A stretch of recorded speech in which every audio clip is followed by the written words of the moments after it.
नमस्कार साथियों, zero news Ramgarh में आपका स्वागत है। सच की राह पर फिर से सर 5 अक्टूबर को जैसा कि मुकेश कपुरिया जी के साथ संतूलाल भारती जी ने बात की है, उसका विश्लेषण, उसका तोड़, उसका जवाब द जीरो चैनल ने दिया है। उसका मैं पहला अंश इस वीडियो के माध्यम से रिकॉर्ड करके भेज रहा हूँ। जैसा कि आप अभी अगले आने वाला स्क्रीन में देखेंगे और सुनेंगे उनकी audio clip the zero channel Mukesh Kapuriya, और जो संतूलाल भारती ने जो मुकेश कपुरिया जी से बात करके कही है, उसी का विश्लेषण या उसी का विशेषता के बारे में बात होगी। तो ज़्यादा कुछ नहीं कहते हुए आइए जल्द शुरू करते हैं, क्योंकि ज़्यादा समय नहीं लेना है। तो संतूलाल जी, मैं आपसे भी निवेदन करता हूं कि आप भी सुनकर इस पर विचार विमर्श करिए। धन्यवाद। वाला क्यों नहीं कर रहा है? जी बोल रहा था। हाँ, बोल रहा था जी। दूसरी बात आपने ये बोली कि ये संपत्ति बेच करके, यानी ये 5 संपत्तियां बेच, जी तो वो बंदा आपसे बोल रहा था कि उन 3906 कस्टमरों की डिटेल भेजना। हाँ, यही बोला था। ये बोला था उसने, ठीक है? हाँ, बोला था जी। तो मुझे सर एक बात बताइए, पहले तो मैं बताऊंगा कि सर इन 5 संपत्तियों को बेच के उनको भुगतान नहीं दिया गया, ठीक है? जी। कम से कम 30-32 संपत्तियां बेच के भुगतान दिया गया है। अच्छा 5 संपत्तियां जग जाहिर इसलिए की गई हैं जी क्योंकि इस 5 संपत्तियों को इस तरीके से बेचा गया है कि अब ब्रह्मा भी नीचे आ जाए इस रजिस्ट्री को कैंसिल करवाने तो नहीं करवा पाएगा। अच्छा इसलिए इन 5 को उजागर किया गया है, ठीक है? बाकी संपत्तियों को उजागर नहीं किया गया, ठीक है? जी वो इसलिए उजागर नहीं किया गया। मुझे एक बात बताइए, जिन 28 एजेंटों के 3906 कस्टमरों को पैसा मिला है, जी क्या वो 28 एजेंट चाहेंगे कि उनके कस्टमरों का पैसा वापस चला जाए? नहीं सर, वो क्यों चाहेंगे? वो नहीं चाहेंगे, सीधी सी बात है। अच्छा, अगर वो जो लड़ाई लड़ रहे थे आज तक 21-22 के मैटर को लेकर के, जो लड़ाई लड़ रहे थे, जी चाहे आप लड़ रहे हो, हाँ, ठीक है, तो मुझे बताइए कि अगर आपके किसी भी कस्टमर का 1 रुपए भी जमा नहीं होता जी तो क्या आप लड़ाई लड़ते? नहीं लड़ते सर, आप नहीं लड़ते ना। नहीं लड़ते। तो वो 28 एजेंटों का जब वो लड़ाई लड़ रहे थे उस समय उनका पैसा जमा था। हाँ, अब उसके बाद जब 16 करोड़ का भुगतान हुआ, मतलब उन 28 एजेंटों में उनके किसी भी कस्टमर का 1 रुपए भी अब जमा नहीं है, नहीं है, तो वो लड़ाई क्यों लड़ेंगे? नहीं लड़ेंगे सर, ये क्या करेंगे? क्यों लड़ेंगे? उनका क्या मतलब? हाँ, ठीक है। लेकिन अगर उन 28 एजेंटों के 3906 कस्टमरों को पैसा कैसे मिला, कौन सी संपत्ति बेच के, कैसे गलत तरीके से पैसा दिया गया, अगर वो ये सब बता देते हैं, तो बता देने के बाद रिजल्ट क्या होगा? उन कस्टमरों से पैसा हो सकता है पुलिस वापस जब्त करवा ले। हाँ, हो सकता है वो वापस चला जाए। तो वापस जाने के बाद फिर क्या होगा? यानी उन एजेंटों के, उन कस्टमरों का फिर से माना जाएगा कि पैसा जमा है। हाँ, यानी फिर से उसी स्थिति में पहुंच गए। यानी जिस समस्या से लड़ रहे थे, जिस समस्या के समाधान के लिए लड़ रहे थे 28 एजेंट, उस समस्या के समाधान होने के बाद उन एजेंटों ने अपने पैर पे फिर कुल्हाड़ी मार दी, फिर से वही समस्या जग जाहिर हो गई, फिर से आ गई। तो वो क्यों चाहेंगे? इतना दिमाग तो संतूलाल भारती को होना चाहिए। दिमाग तो बहुत है, लेकिन वो नहीं, वो जानता है, वो जानता है सर, वो ये भी जानता है कि ये प्रॉपर्टियां किसने बेची हैं। वो जानबूझ के आपसे ऐसी बातें कर रहा था क्योंकि वो रिकॉर्डिंग कर रहा था, तो अपने मुंह से ये बोलना नहीं चाहता था। ये प्रॉपर्टियां सुनंदा माता ने खुद बेची हैं और जीरो चैनल वाले ने बेची हैं, दोनों बैठ के बेचे हैं। मैं बोल रहा हूँ सर, जीरो चैनल वाले ने बेची हैं ये प्रॉपर्टियां और सुनंदा माता ने बेची हैं। दोनों ने बैठ के बेची और पूरा 16 करोड़ जीरो चैनल के पास है। सुनंदा माता के पास उसमें से 1 रुपए भी नहीं रखा गया, पूरा 16 करोड़ जीरो चैनल के पास है। सुनंदा माता ने इसलिए बेची क्योंकि सुनंदा माता की ऐसी तैसी हो रही थी, क्योंकि उसने 1600 करोड़ का गबन किया है इसमें, पीएससीएल में। सुनंदा माता ने भंगू से 1600 करोड़ रुपए लिए हैं लोगों को गुमराह करने के लिए। उसके 1600 करोड़ जब्त हो रहे थे। ये प्रॉपर्टी जो है सुनंदा माता के कब्जे में थी, उसको बेचनी थी लोढ़ा कमेटी को गुमराह करके, लेकिन भंगू ने निर्देश दिया कि नहीं, इनको पहले बेच के दे दो। तो सुनंदा माता ने जीरो चैनल के साथ बैठ के ये प्रॉपर्टी का सौदा किया और 16 करोड़ जीरो चैनल को दे दिया। खुला बोल रहे वीडियो है, ठीक है। लेकिन ये गैर कानूनी नहीं है, क्यों? वो पूरी तरह संवैधानिक है।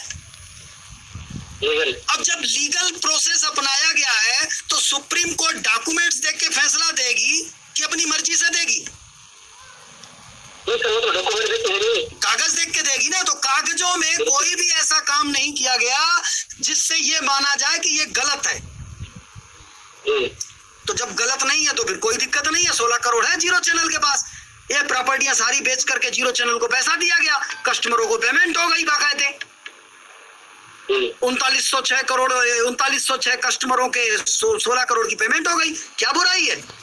बोलिए भैया, ये वीडियो है, प्रूफ है, जाके लोढ़ा कमेटी को दे देना। नंबर 1। इसके अलावा एक आपकी संतूलाल भारती से ये बात हो रही थी, वीडियो में बताइएगा जरूर सर उनको कि 55 मिनट के बाद बात सुनना, और 55 मिनट के बाद वही बातें की गई है जो आपने पहले हमसे फोन पे बात करी थी, उसी पर जवाब दिया गया जीरो चैनल द्वारा।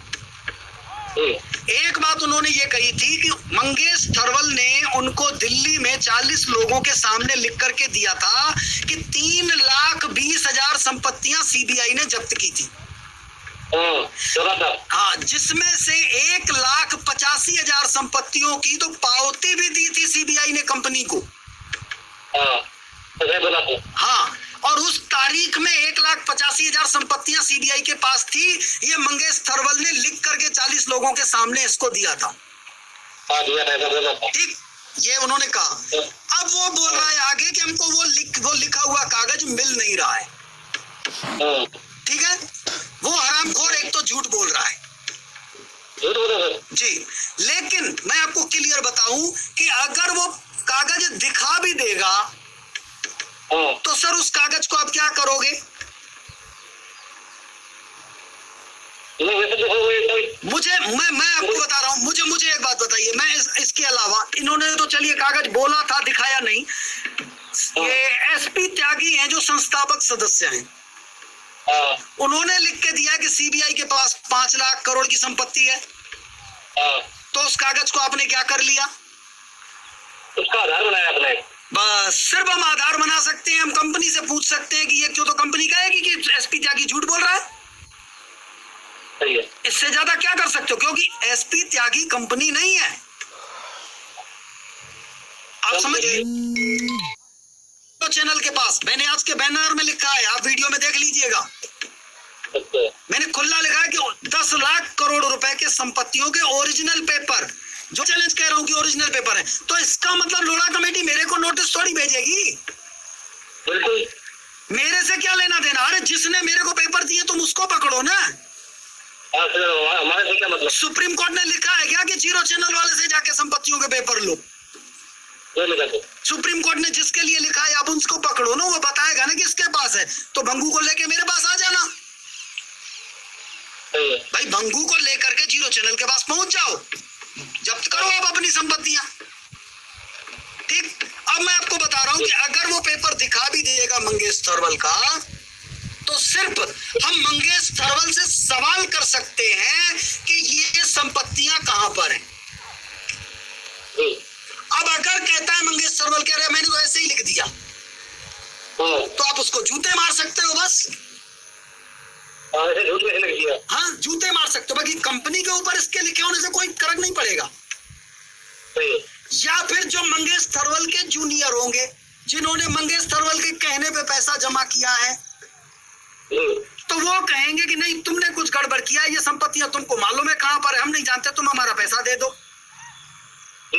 तो वो अपनी लड़ाई लड़ सकते हैं। बाकी हमारा आपका मंगेश थर्वल की उस लिखा पढ़ी होने से कोई लेना देना नहीं है। मैं क्लियर बता दूं। लेकिन जिसके नाम की संपत्ति लोढ़ा कमेटी के पास है, उससे आपका लेना देना है।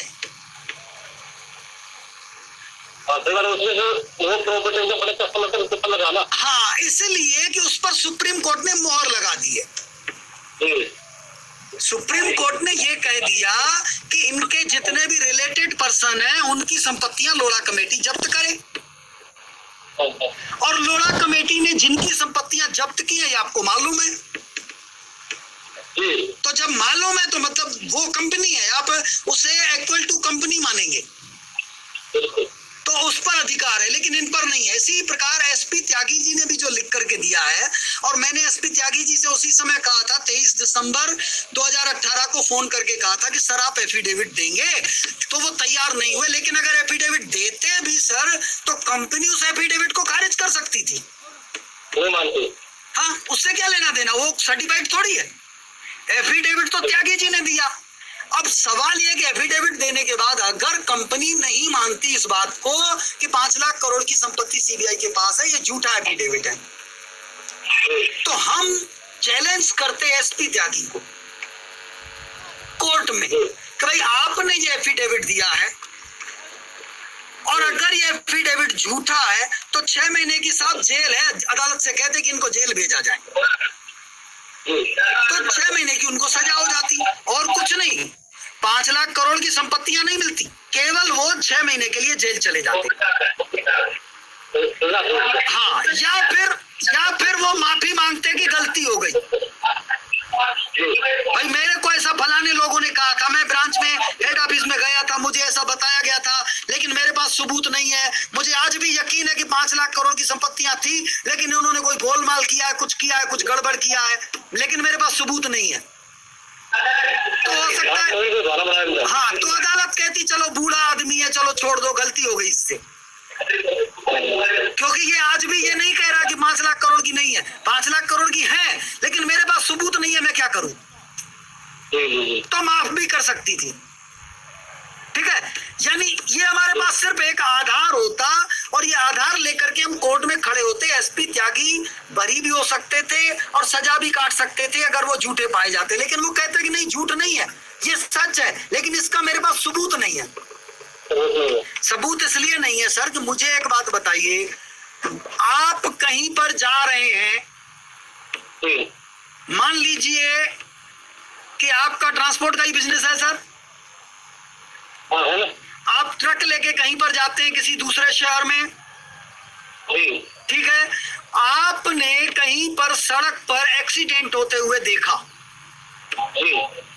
अपने शहर से बहुत दूर है, आपने देखा इन 2 लोगों का एक्सीडेंट हो गया, उस एक्सीडेंट में फलाना बाइक वाला मर गया, ठीक है, आपने देखा वो बाइक वाला मर गया, फलानी गाड़ी के नीचे आ गया, उसके बाद आप चले आते हो, मतलब चाहे पुलिस को फोन कर दिया या अपने क्षेत्र में आ गए, कहीं पर भी आपने बताया कि एक्सीडेंट हो गया, फलानी गाड़ी थी, आपने कुल देखा और कुछ तो आपको पता नहीं है।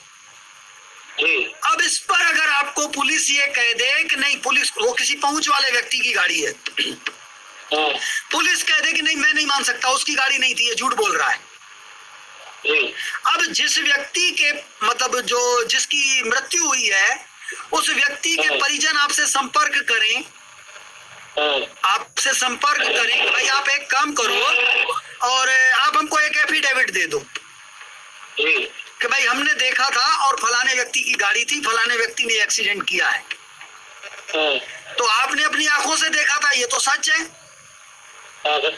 आपने कह दिया कि ठीक है चलो मैं दे देता हूँ, मुझे क्या दिक्कत है, भाई मैंने तो देखा, लेकिन पुलिस ने कहा कि नहीं ये झूठ बोल रहा है, ठीक है, तो आपने उनको एफिडेविट दे दिया। अब एफिडेविट देने के बाद उन्होंने अपनी कार्रवाई शुरू की, कहा इसने अपनी आंखों से देखा, अदालत ने आपको बुलाया, अब पुलिस भी आपके खिलाफ, क्योंकि हमारे यहाँ सीबीआई हमारे ही खिलाफ है ना लगभग, कहाँ बता रही है संपत्तियां कहाँ है, ठीक है, हाँ, तो वहां पर भी पुलिस भी आई, तो पुलिस ने ये कहा नहीं ये झूठ बोल रहा है, ये इस गाड़ी से एक्सीडेंट नहीं हुआ है, एक दूसरा अज्ञात वाहन था, उसको हम ढूंढ रहे हैं कहाँ है, या बैल ने ठोकर मार दी, भैंसों का झुंड आ गया, उसने ठोकर मारी, उसने और 2 गवाह खड़े कर दिए, इन दोनों ने देखा था कि भैंसों ने झुंड ने ठोकर मारी इसको, जी ठीक है, और वो एफआईआर दर्ज करके कि वो एक एक्सीडेंट था, क्योंकि जो है भैंसों के झुंड ने इसको ठोकर मारी थी, उसका इस गाड़ी से लेना देना नहीं, वो अपना केस बना दिया है। तो अब आपका एफिडेविट चल रहा है, बहस चल रही है। अब आपसे उन्होंने कहा कि इसका सबूत दो कि भाई आपने इसको देखा, जी तो आप कहां से दोगे सबूत? आप तो कहोगे साहब मैंने सिर्फ अपनी आंखों से देखा, मैंने लिख के दे दिया। सबूत तो क्या होगा सर? बस भाई मैं तो आज भी यही कह रहा हूं, मैंने देखा था साहब।